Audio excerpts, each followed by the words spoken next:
তুমি কি জানো এই জিলহজ মাসের 10 দিনে অনেকগুলো ইবাদত আছে,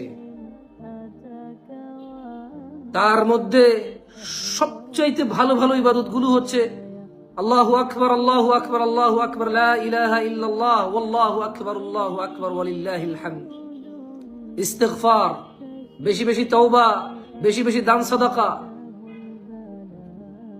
হজ যার সামর্থ্য আছে, কুরবানি যার সামর্থ্য আছে।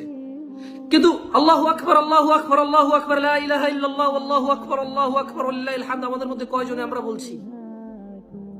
অথচ জিলহজ মাসের 10 দিনেরই আমল এগুলো, শুধু কুরবানিটা দিতে পারছি না বলে আমাদের সবার মন খারাপ। অথচ আল্লাহু আকবার, আল্লাহর তাকবীর করা, আল্লাহর বড়ত্ব ঘোষণা দেওয়ার তৌফিক আমাদের অনেকেরই আছে, এই মুখ আছে বলার মতো, আমরা বলছি না। শুধু মন খারাপ কুরবানি না দিতে পারার, কারণ এর সাথে গোশত জড়িত আছে, স্ট্যাটাস জড়িত আছে, ইজ্জত সম্মান জড়িত